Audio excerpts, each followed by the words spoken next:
Ladies and gentlemen, we are about to start the awards ceremony. We remind you all to switch off your phones completely or put them in flight mode. You may take photos from your seats, but the use of flashes is not permitted.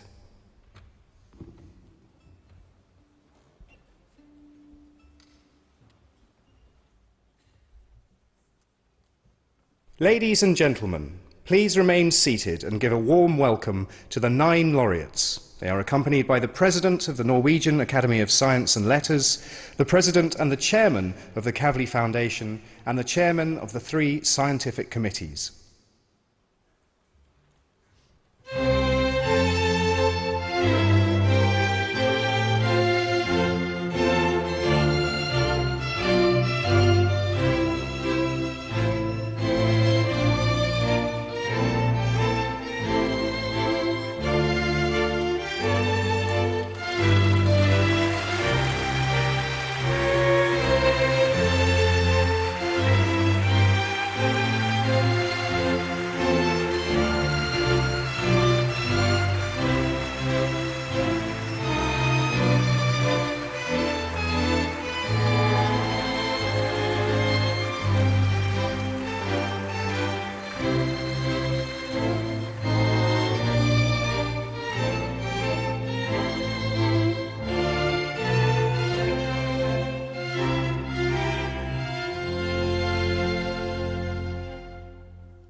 Ladies and gentlemen, please rise for His Majesty King Harald V. The King is accompanied by the Secretary-General of the Norwegian Academy of Science and Letters, Mr. Øyvind Andersen.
Everything must change.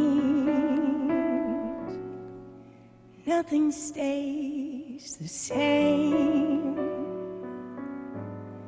'Cause that's the way of time.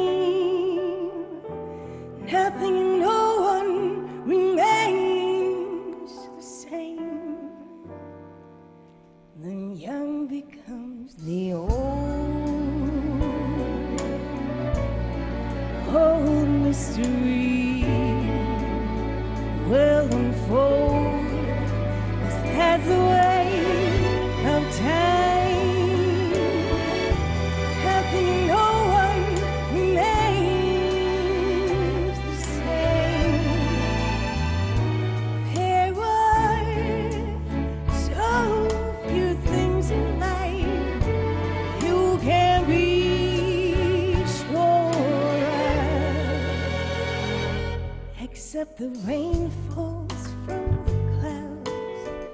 sun lights up the sky and the hummingbirds do fly. Winter turns to spring. A wounded heart will heal, 'cause that's the way of time. Nothing, no one remains the same.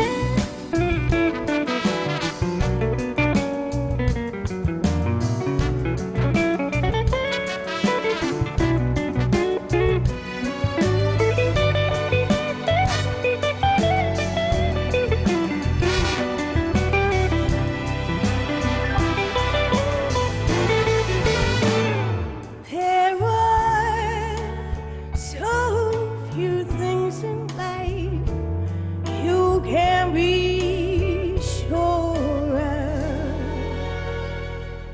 except the rain falls from the clouds, the sun lights up the sky, and the hummingbirds do fly. Rain falls from the clouds, the sun lights up the sky, and the hummingbirds do fly.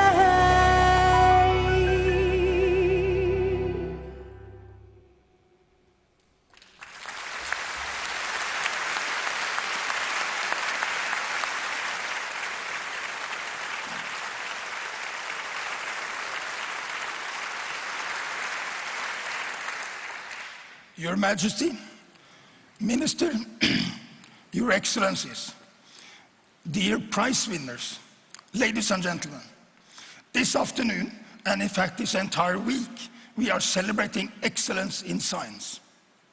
As President of the Norwegian Academy of Science and Letters, it is my great pleasure to welcome you to this award ceremony, honoring 9 great scientists from all over the world with the Kavli prizes in astrophysics, nanoscience, and neuroscience. This year's festivities are touched with sadness. Last November, Fred Kavli, founder and chairman of the Kavli Foundation, passed away peacefully in his home in Santa Barbara. He was 86.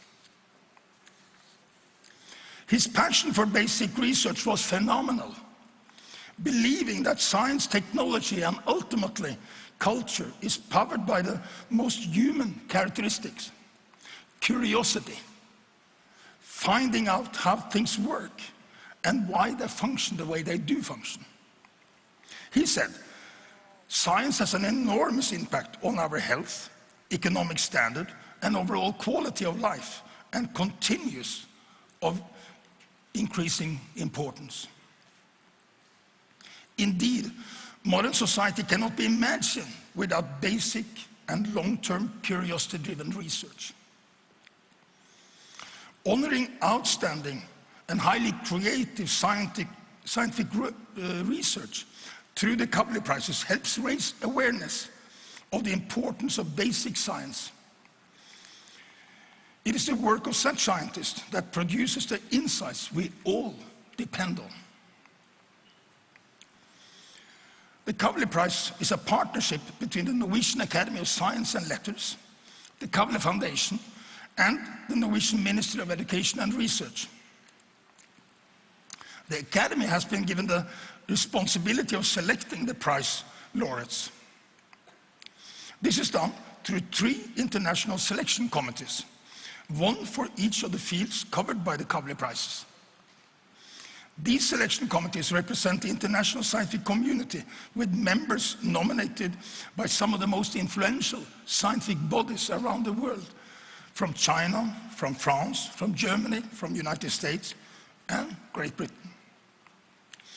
On behalf of the Norwegian Academy of Science and Letters, I'd like to thank the prize selection committees for doing such an excellent job for us, for the prize, and for the entire scientific community. I also like to thank our partners, the Kavli Foundation and the Norwegian Ministry of Education and Research, the former providing the funds for the prize itself, the latter provide the funds for organizing it all. Once again, I welcome you all to this year's award ceremony, a great day for science and the long-term basic curiosity-driven scientific enterprise. Indeed, a celebration of excellence in science. And now it is my great pleasure and honor to welcome to the stage our two hosts for this afternoon, Hadi Njai and Alan Alday. Please give a big hand.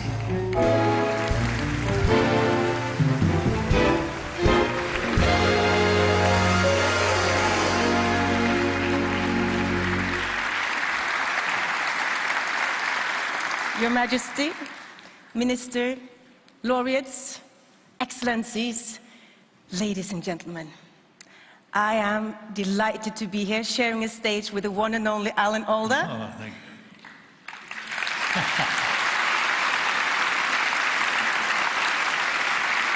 We know you from MASH, from The West Wing, and from many, many other movie appearances, but you're also known as a presenter and a popularizer of science, serving for many years as a host of the TV series Scientific American Frontiers. So, Alan, where did that interest in science come from? Oh, I've always been interested in science, even as a boy. When I was 6 years old, I used to do experiments, mixing things around the house. My mother's face cream and toothpaste, trying to see if I could get something to blow up. So did anything explode at any time? Anything explode? No, just my parents. And Alan, you knew Fred Kavli personally. Yes. How would you describe him? You know, I always remember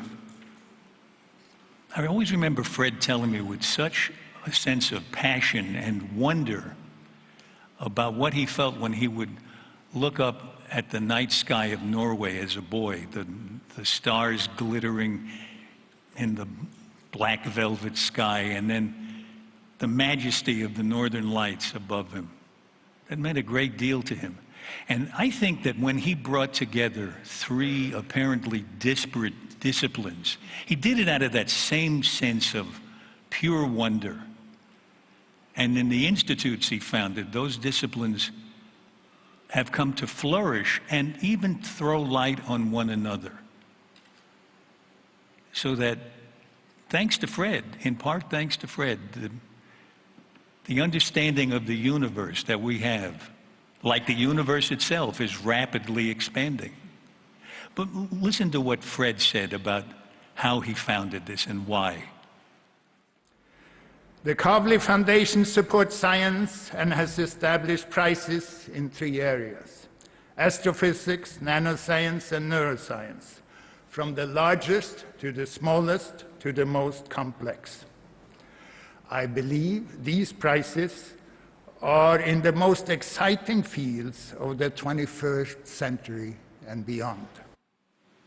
You know, I think 150 years from now, when a whole new layer of humanity covers the earth, most people won't remember any of us, and many won't know who Fred Kavli was.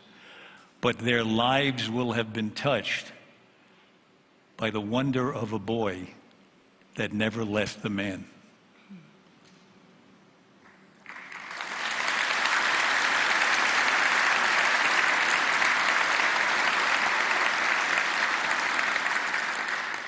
The 3 Kavli Prizes are awarded every 2 years.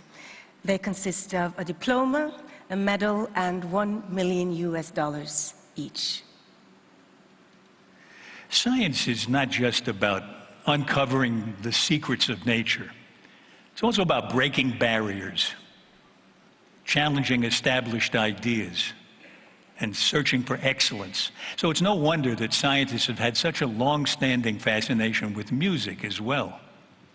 And our first musical act really embodies all these ideas. They are nothing if not innovative, groundbreaking, and excellent. Ladies and gentlemen, I give you Pust.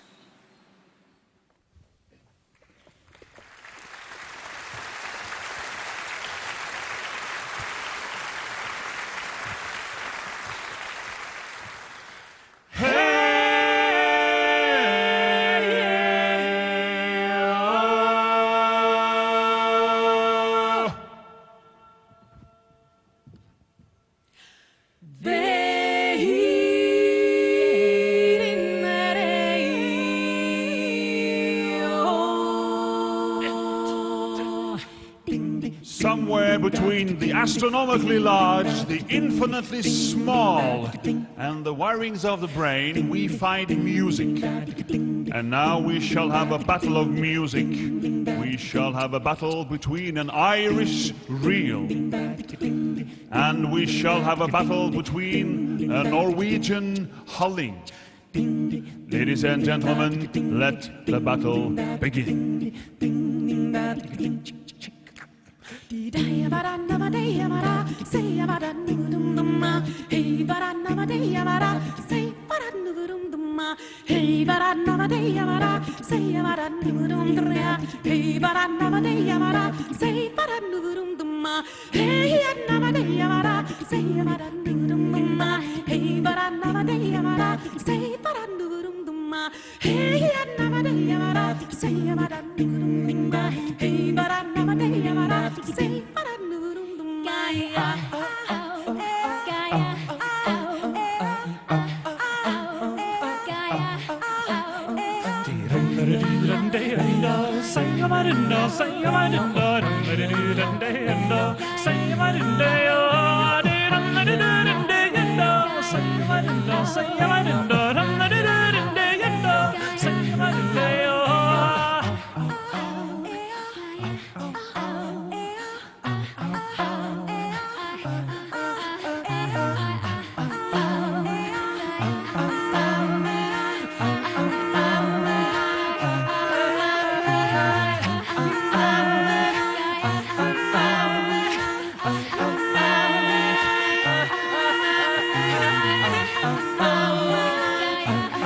Science has shown us so many ways to be amazed by nature, starting with the very first moments of the universe, when a tiny fluctuation of energy set off an expansion that was enormous and very quick, and that we call inflation.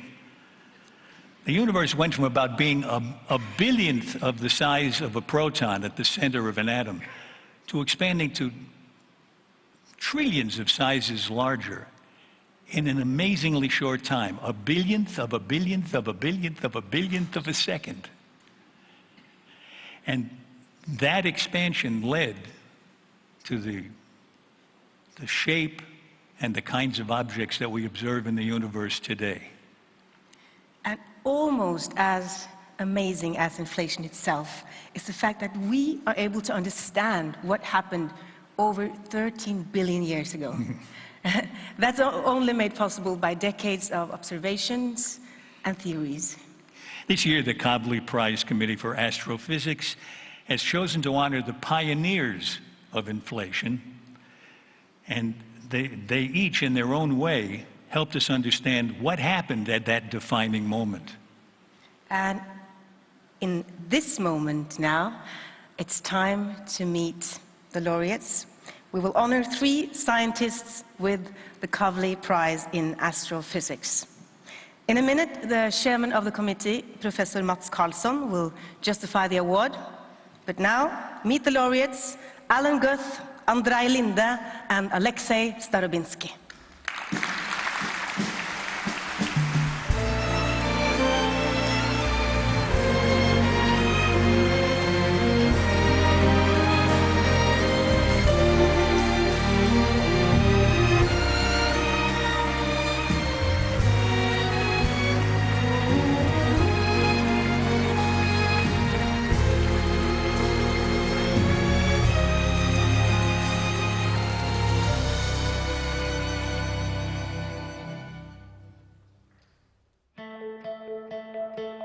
It really is amazing, I find, to imagine that we can think thoughts about what we hypothesize the universe to have been like 10 to the minus 30 seconds after the instant of the Big Bang, and find predictions from those thoughts that can actually be verified, making the whole picture look true, as fantastic as the extrapolation seems.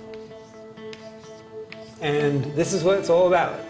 The key idea that the three of us are being awarded the prize for is something called inflation. It's basically an answer to the question of what drove the Big Bang, what was the propelling force that drove the universe into this gigantic period of expansion that we're still experiencing. And it really has been an amazing feeling to contribute to the ability of mankind to understand the universe in terms of some mathematical equations. So you're a superstar now. I guess so, I guess so. I think that one should not underestimate the importance of our understanding of the world and our place in it. Everybody wants to know how he was born and what happens when you die. What we study is how the universe was born and how the universe possibly could die in the future. When we start discussing creation of the universe, we first describe how the universe was growing very, very fast. But then at the next stage, it started producing new pieces of the universe, each of which was expanding exponentially fast, which we call multiverse. And I realized all of this in the evening, and I was in a state of shock because the solution was so simple. And then I became ecstatic, and I waked up my wife and said, Renata, you know, I think that I know how the universe was created.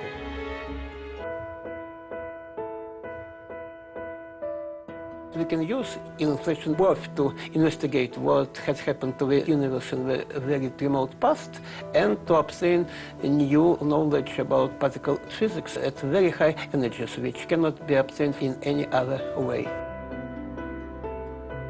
What is very interesting for me is to study what was in the beginning of inflation or even before it.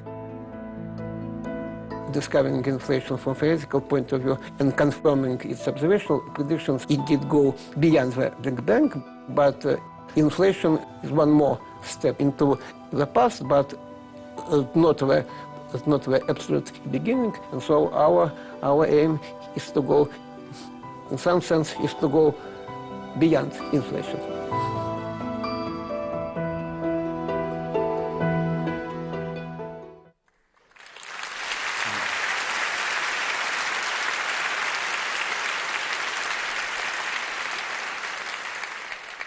One of the landmark theories of the 20th century was the idea that our universe suddenly came into being 14 billion years ago after the Big Bang. But despite its astounding success, the Big Bang theory suffered from two major problems. The first is referred to as a horizon problem. As the universe expanded, it cooled and left a sea of microwave radiation, the heat left over from the Big Bang. This microwave background bathes the universe and is evenly spread across the sky. At the same time, we know that the Big Bang theory tells us that opposite parts of the sky visible today could never have been in contact with each other.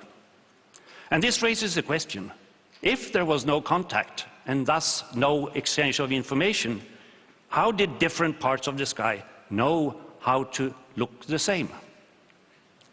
A related conundrum is called the flatness problem. Einstein taught us that the fabric of space, which we call space-time, has a shape. The curvature of space-time determines the destiny of our universe. So the degree of curvature is of great importance in cosmology. Since the 1970s, the astronomers have known that the geometry of the universe is close to flat. Again, the Big Bang theory had no explanation for this observation. Even the smallest curvature at the beginning of time would have subsequently been rapidly amplified. These two fundamental roadblocks to the Big Bang were elegantly solved in one fell swoop by the theory of cosmic inflation. The concept that the universe underwent a period of extremely rapid expansion when it was only a tiny fraction of a second old. The phase of almost instantaneous expansion would have allowed different parts of the universe to be exposed to one another so that the primordial radiation could be homogenized. This solved the horizon problem. The same rapid expansion ironed out any primordial curvature, and this solved the flatness problem. The concept of cosmic inflation transformed the way in which physicists think about the beginning of space-time. And we honor Alan Guth, Andrei Linde, and Alexei Starobinsky for setting that ball in motion. The first to come up with a convincing scenario for a rapid expansion phase was Alexei Starobinsky of the Landau Institute for Theoretical Physics near Moscow. Starobinsky wasn't trying to overcome the problems with the Big Bang theory. He was attempting to explain the origins of the Big Bang using a theory of quantum gravity. In 1979, his calculations led him to the conclusion that the universe, just moments after its creation, could have gone through a period of runaway growth. His solution included an important prediction. The early universe would have generated gravitational waves, which, he speculated, might one day be detected. The relative isolation of the Soviet Union at the time and the fact that he published in Russian meant that his work was not known in the West. Independently, Alan Guth in the United States came up with a similar scenario of exponential expansion. He realized that rapid expansion would overcome the problems with the Big Bang theory and came up with the name inflation. He published his theory in 1981 in a paper entitled Inflationary Universe, a Possible Solution to the Horizon and Flatness Problems. When the universe was only a tiny fraction of a second old, Guth hypothesized that it was trapped in a peculiar state. As it evolved into a stable state, it inflated exponentially, liberating the energy present today. However, Guth's simple and elegant model was flawed, as he himself recognized. It would lead to unevenness in the distribution of matter at large scales, an exceedingly lumpy universe. In October 1981, cosmologists gathered at a conference in Moscow, and inflation was a hot topic. The very next day, Stephen Hawking in Moscow presented a paper asserting that inflation could not be made to work. But Russian cosmologist Andrei Linde successfully countered his arguments. In Linde's new version of inflation, the universe would gracefully exit from the exponential expansion phase whilst remaining essentially lump-free. He went on to build ever more sophisticated models and has remained a leading light in inflation theory ever since. The 2014 Kavli Prize in Astrophysics goes to Alan Guth, Andrei Linde, and Alexei Starobinsky for pioneering the theory of cosmic inflation. I now ask the three laureates to come forward and receive the Kavli Prize in Astrophysics from His Majesty King Harald.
I'm delighted to introduce to you one of Norway's most celebrated musicians, a young jazz musician.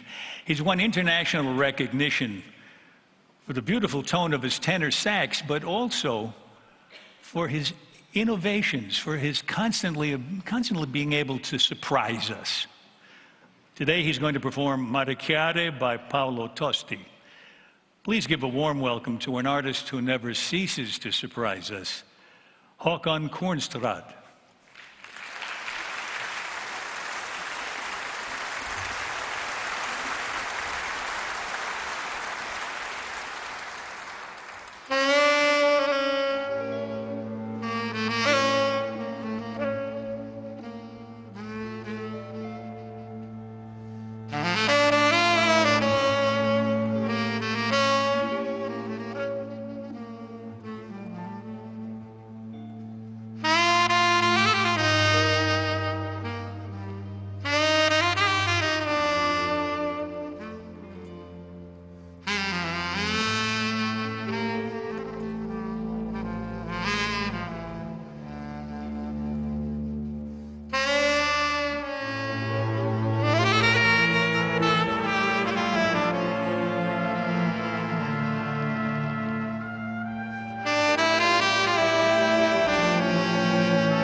Quando spunta la luna, mare chiare, pure i fisci fanno l'amore. Se le votano donne dell'umare, per la priezza cambiano colore. Quando spunta la luna, mare chiare, mare chiare, c'è una fenesta, la passione viaggia di fanno adola, in la testa passa l'acqua pesante e murmurea, a mare chiaro ci sta una festa.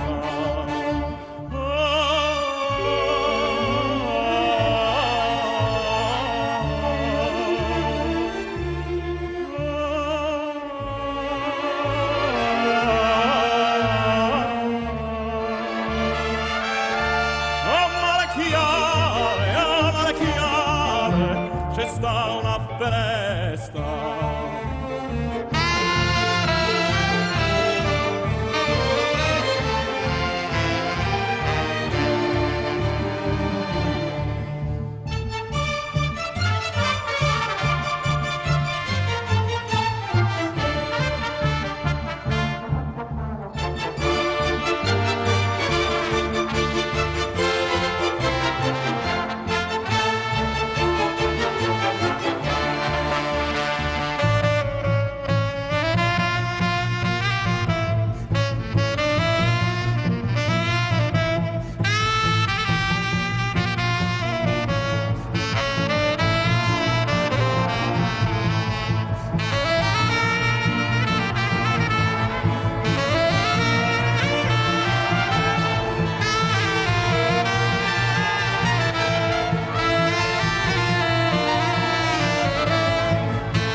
C'è sta una festa.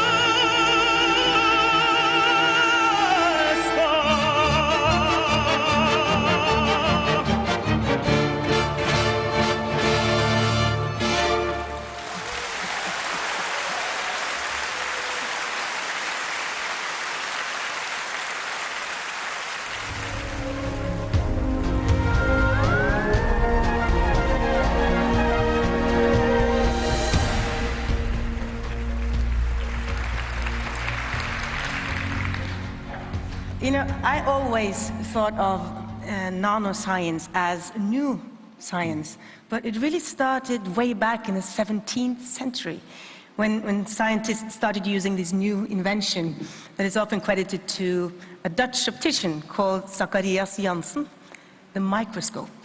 And just as Galileo's telescope was refined, making it possible to look farther and farther out into space and back in time, over the centuries, the microscope was refined, making it possible to explore the smallest objects. And now, working at the nanoscale, we're revealing an inner universe, a universe of things that make up everything that surrounds us, everything that is us. And we've discovered a universe of small, where even the tiniest bit of material is a world of unimaginably interesting objects. This year's Kavli Prize winners have managed to make the microscopes see even smaller objects than ever before. And history tells us that this will lead to new discoveries in the microscopic world. So it's time now to honor 3 scientists with the Kavli Prize in Nanoscience. Shortly, the chairman of the committee, Professor Arne Bratas, will justify the award. But now let's meet the 3 laureates. They are Thomas Ebbison, Stefan Hell, and Sir John Pendry.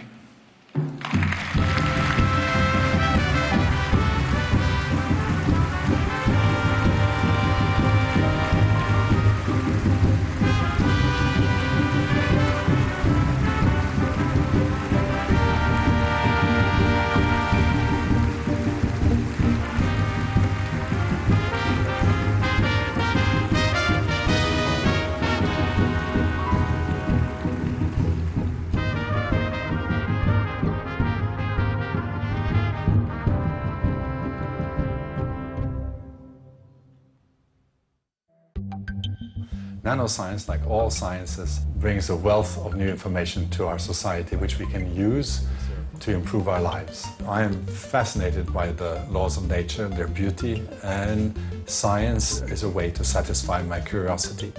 The discovery for which I'm recognized was quite an accident. I wanted to control the properties of molecules by putting them in tiny metallic test tubes. So I asked a colleague if he could make me such a small structures. So a couple of months later, he comes back with a gold film in which there's a square centimeter of 100 million holes. To my surprise, I can see through the holes, just like tinted glasses. And if you know some physics, you know that this is highly unlikely that light would get through these holes. And I spent the next 7-8 years trying to understand the phenomena before I finally published it. People believed that in a light microscope it would not be possible to see details that are closer together than about a quarter of a thousandth of a millimeter because of the phenomenon of diffraction, the way light propagates. And so people saw that the images, of course, will always look very fuzzy. What I found out is that you can overcome this barrier simply by keeping some of the molecules dark. Because if you shut off this one, you can see light just from that one, and vice versa. And in this way, it's possible to separate molecules that are closer together than the diffraction barrier that existed for 130 years. It's very obvious that if you look into a cell at a much higher level of detail, you can discover new things. And this applies not only to a particular field in the life sciences, it applies to neuroscience, it applies to virology, developmental biology, to many, many areas, and last but not least, also to basic medicine. And this is, of course, very important for mankind, as we think.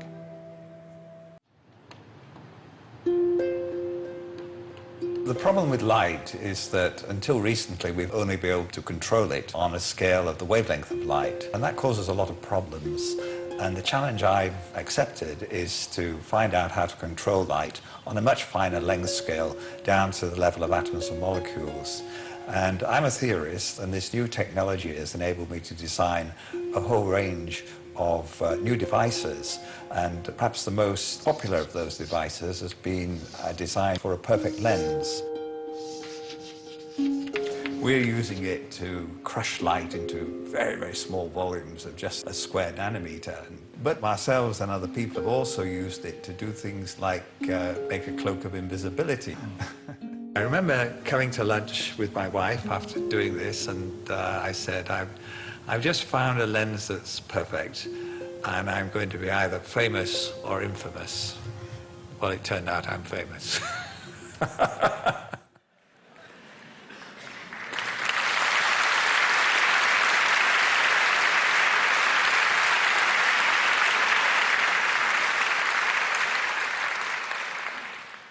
Nanoscience is the study of very small structures and the manipulation of these on an atomic or molecular level.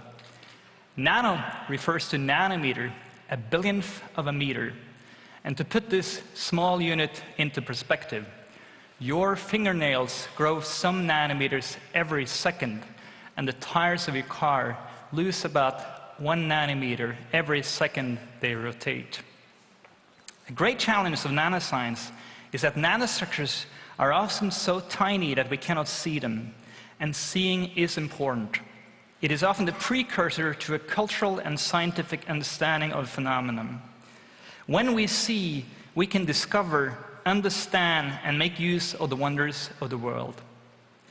The story of modern biology is synonymous with the invention of optical microscopes, with glass lenses that use visible light to image the very small. 4 centuries after its invention, the light microscope remains an essential tool across all the sciences, from geology to physics. But the question is always to see more, in more detail, and discover unknown kingdoms. However, optical microscopes are limited by the fact that light consists of tiny waves.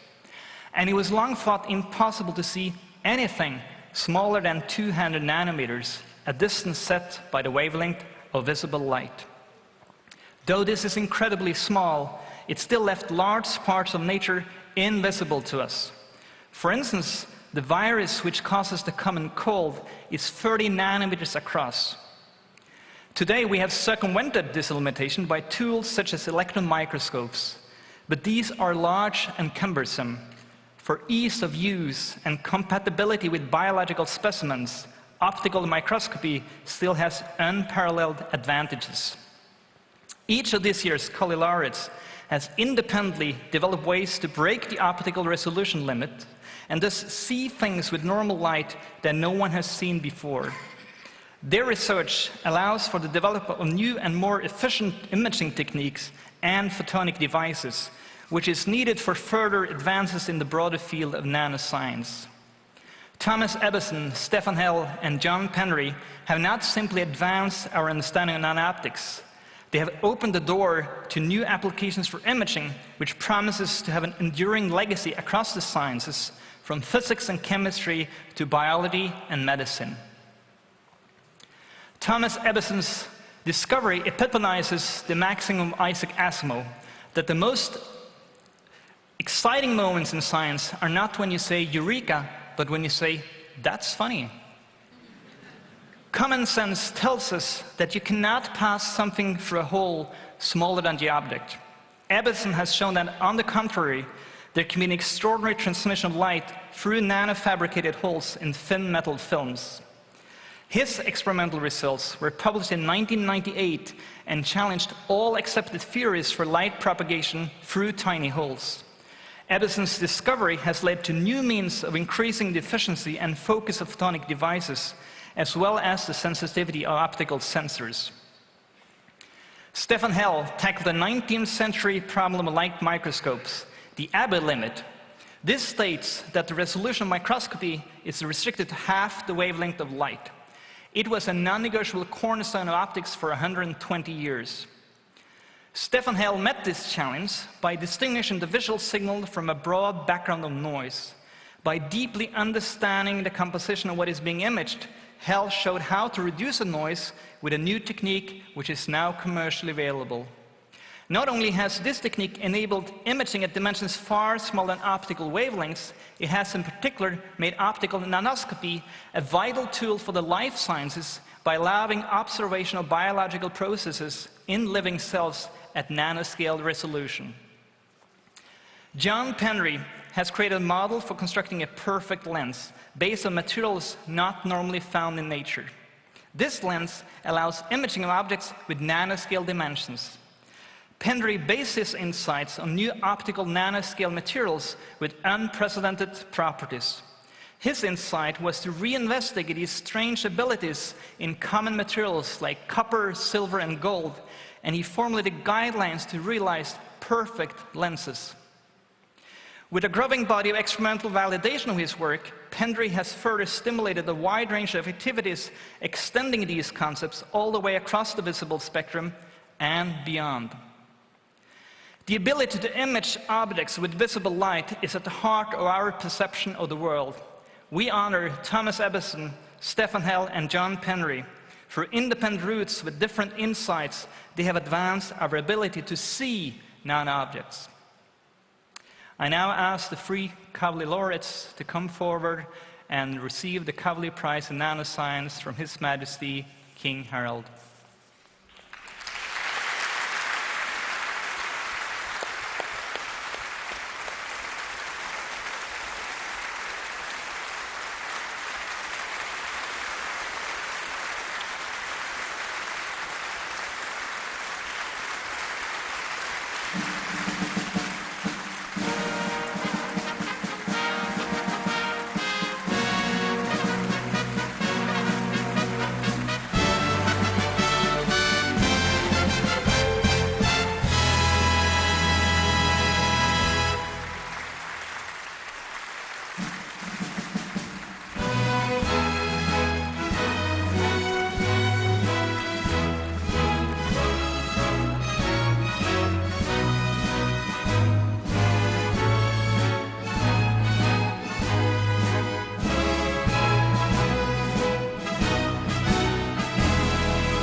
As you all know, we still have one more award coming up. But now it's time to meet the chairman of the board of the Kavli Foundation, Mr. Rockel Hankin.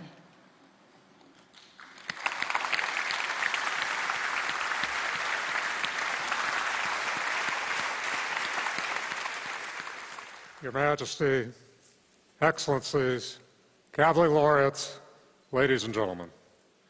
When we gathered here in 2008, 2010, and 2012, Fred Kavli, a son of Norway, a proud citizen of the United States, and the founder of the foundation that bears his name, stood before you and shared his journey, his wonder of the universe in all its dimensions, and the reasons he devoted the fruits of his life's work to the creation of the Kavli Foundation and the prizes we award here today.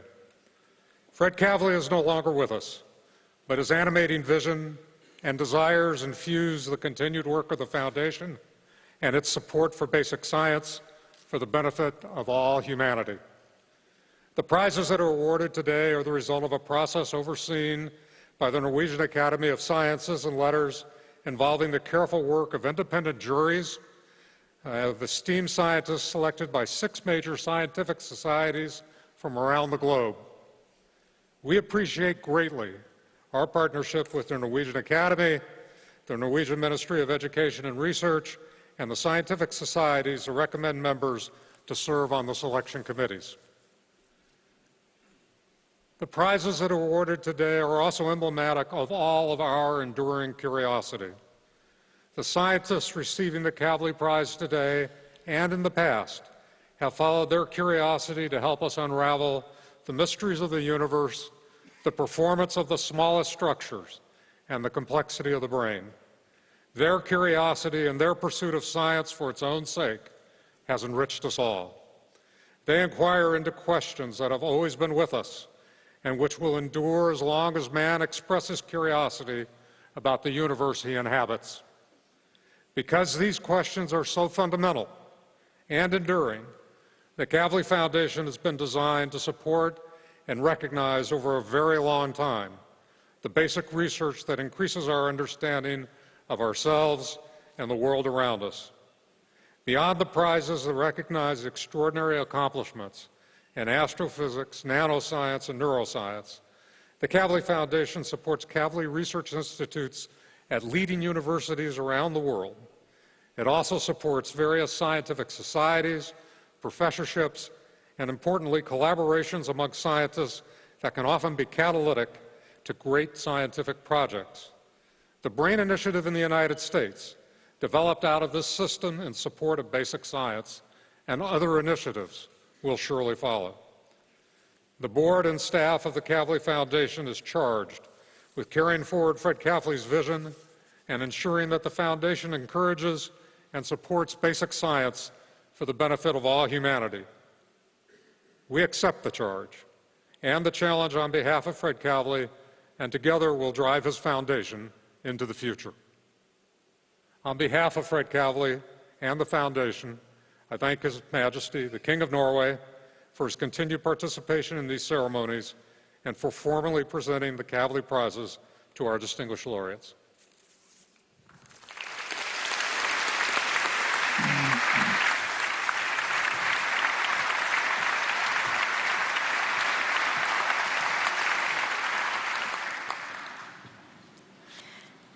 Contrast is the spice of life.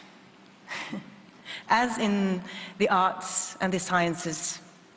And we see it in the Kavli Prizes that span from the extremely large to the very, very, very small. And we see it in our next performer. Yeah, because here we have a young man of 13 playing on an instrument that was built in 1780. And he uses that beautiful instrument like a time machine, taking us back to a time before computers and before probes to Mars were even thought of. Together with our wonderful chamber orchestra, the Trondheim soloists, give a big hand to Joachim Rødbergshagen.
think of your first kiss, or if you have children, your baby's first steps, or where you were when humans walked on the moon.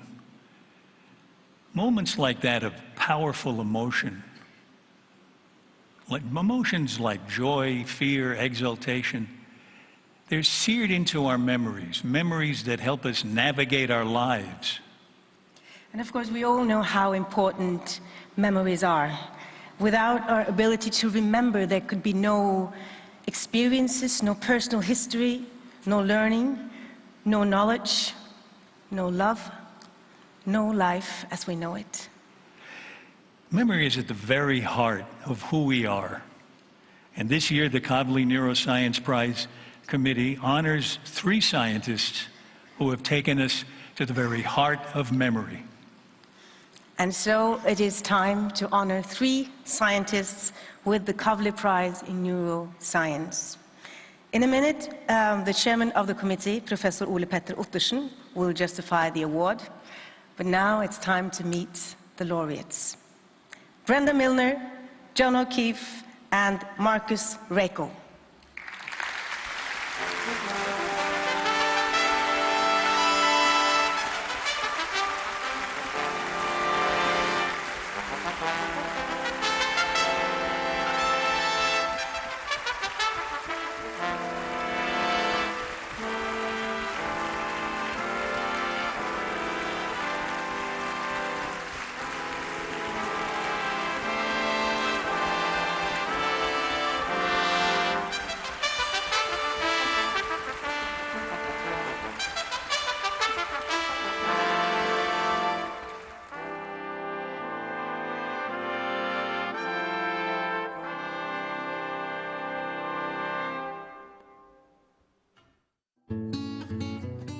Well, this is my office, and I don't think that there's much relationship between the orderliness of one's mind and the orderliness of one's papers. I hope not.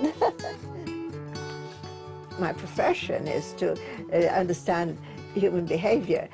I can only think of understanding with reference to the brain, because it's the organ of mind, as they say, you know.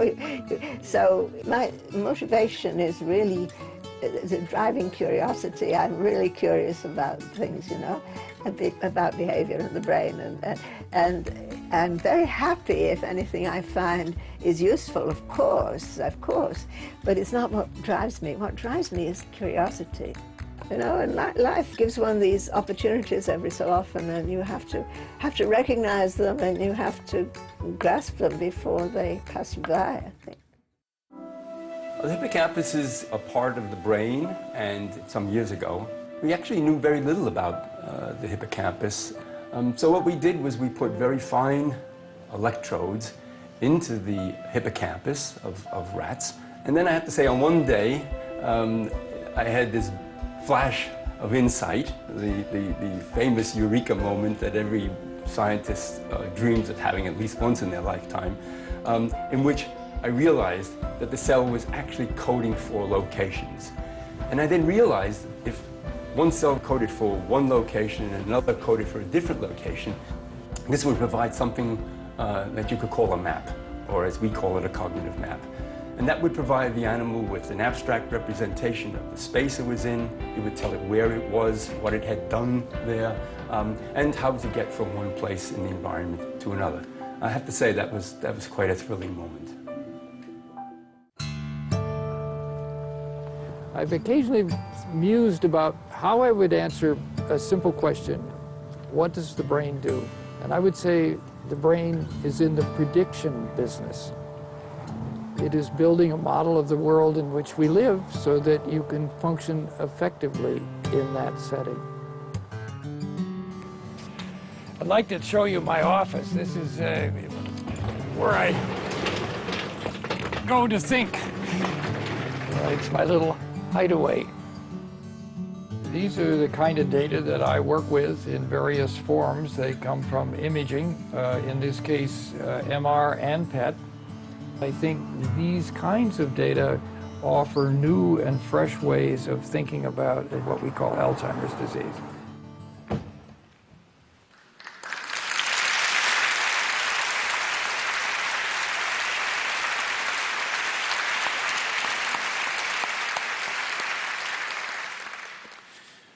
Our brains make us who we are. Our brains create our rich mental lives by acquiring knowledge and understanding through thought, experience, and the senses. The complexity of the brain mirrors our remarkable and wonderful complexity as human beings. Through a better understanding of our brain, we arrive at a better understanding of ourselves and of the many neurological and neuropsychiatric diseases that take such a great toll on humanity.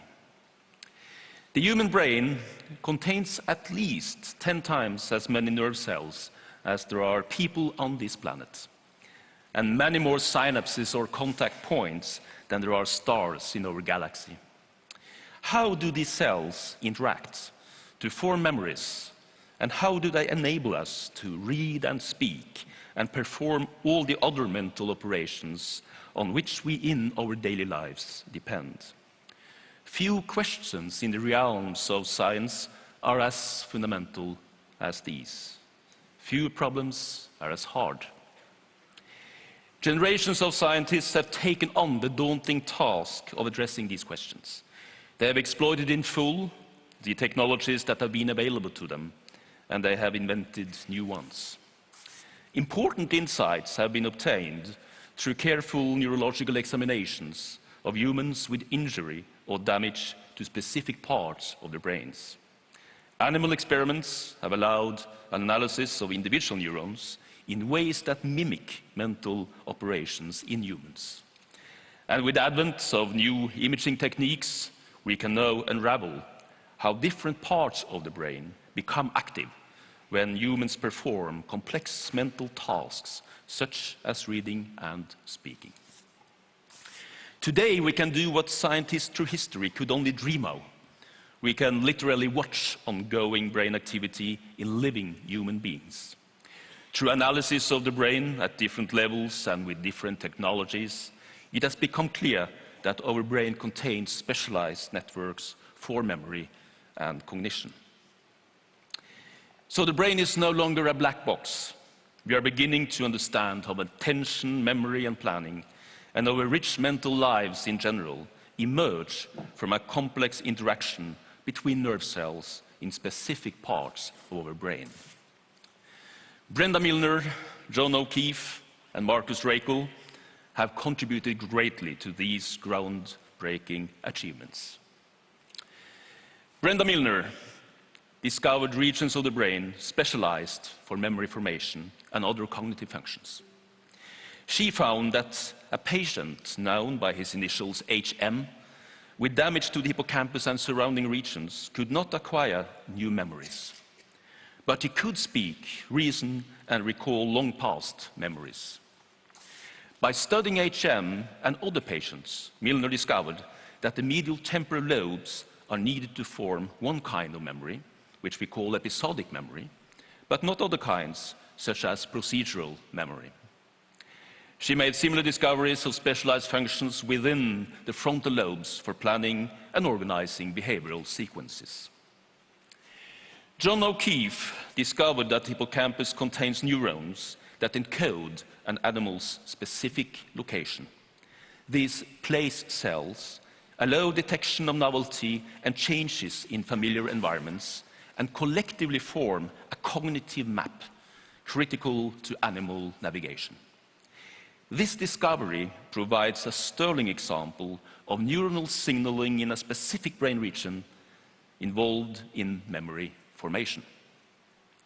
Until O'Keefe's classic studies, the hippocampus was not thought to be important in spatial representation. O'Keefe not only pointed out that pyramidal cells of the hippocampus represented space, but went on to show that embedded in the hippocampus is a cognitive map of space. Marcus Raichle designed methods for visualizing the activity of the normal living brain. These techniques permitted the quantitative measurements of blood flow and metabolism in localized regions of the brain and provided the basis for modern functional imaging studies. They have allowed operations such as reading, attention, and memory to be associated with activity in specialized networks present in all human brains. In a landmark study, Reichel showed that there are systematic patterns of ongoing brain activity also when the subject is in a resting state. Reichel's work has provided a new perspective on the organization of language in the human brain, an appreciation of the flexibility of these circuits in adapting to different aspects of speech production, an identification of areas not previously associated with the cognitive aspects of language, and a new understanding of the implications of specific brain lesions. Milner, O'Keefe, and Reichel have laid foundations for discoveries in neuroscience for years to come.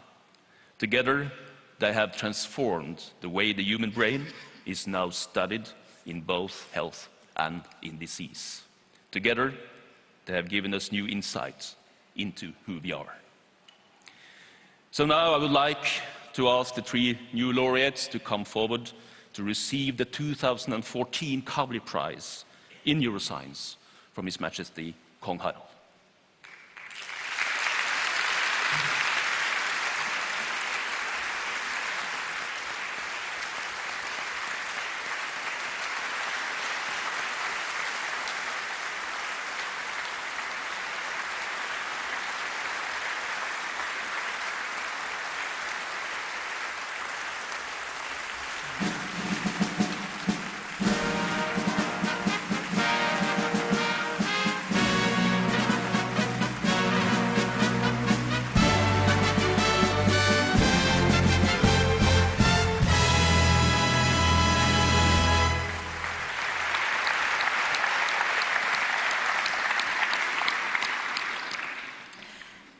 A wise man once said that science is like a detective story, and it's happening right in front of us. Actually, that was you, Alan. Oh, right, I said that, right, Yeah, you yes. said that. I was just thinking how wise that was. It was me. Life and science is a detective story. It's It so was you. great. I love that. So why don't we ask our prize-winning detective sciences to come back on the stage one last time? Would you please join us?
Ladies and gentlemen, thank you all for joining us. If you're not already standing, please rise for His Majesty the King.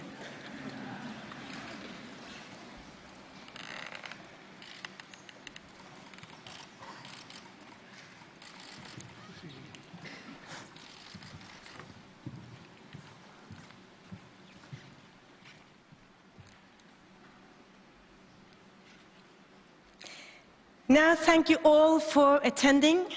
Have a safe journey home. Tusen takk for at dere kom. Vi har kommet til veis ende. Vel hjem, alle sammen.